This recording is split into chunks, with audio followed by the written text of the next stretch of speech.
Good morning, Chairman Barrasso, Ranking Member Carper, members of the committee.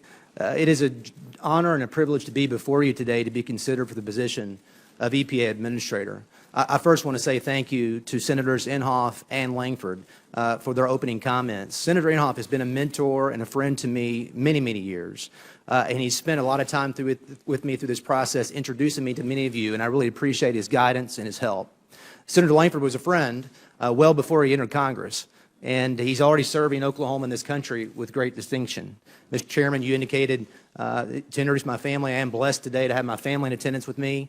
My wife, Marlene, of 27 years, is in attendance, along with my children, McKenna and Cade. There's a little change going on in their life as well. McKenna is actually graduating from Oklahoma University this spring and heading into Senator Whitehouse's alma mater of the University of Virginia Law School. And my son is going to be graduating high school and heading to Oklahoma University, following his sister's footsteps to be a Boomer Sooner. So there's lots of change going on in their lives, lots of change going on in my family's life, and lots of change going on in the country. And I think the people of this country are really hungry for some change. And with change comes an opportunity for growth, an opportunity to assess how we can reprioritize as a nation. And when I ponder leading the EPA, I get excited about the great work to be done in behalf of our nation in protecting the stewards and being a good steward of the natural resources we have as a nation.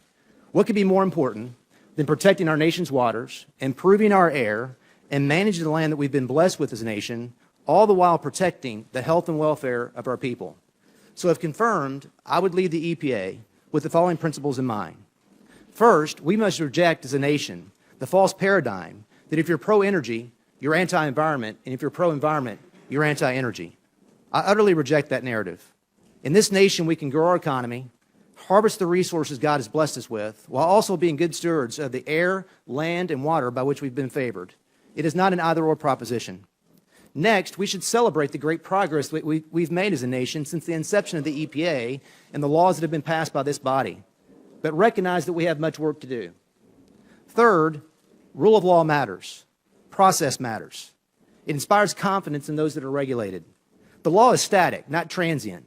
Regulators are supposed to make things regular, to fairly and equitably enforce the rules and not pick winners and losers.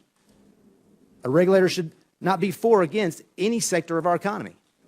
Instead, a regulator ought to follow the law in setting up the rules so that those who are regulated can plan, allocate resources to meet the standards versus operating in a state of uncertainty and duress. Fourth, federalism matters. It matters because Congress says so.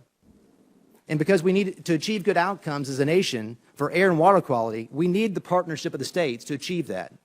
It is our state regulators who oftentimes best understand the local needs and the uniqueness of our environmental challenges. Plus, our state regulators possess the resources and expertise to enforce our environmental laws. Fifth, public participation is key.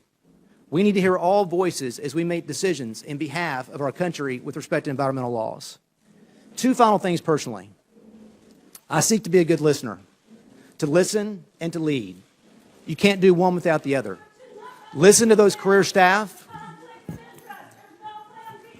Listen to those career staff at the EPA, as I've done as Attorney General of Oklahoma, and listen to you here in Congress with respect to the needs of your respective states, and listen to the voice of all Americans as we seek to carry out our duties under the law.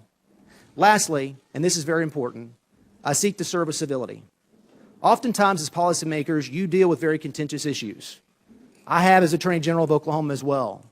We deal with weighty issues, and there's passion on both sides of issues. But we should not succumb to personalizing matters.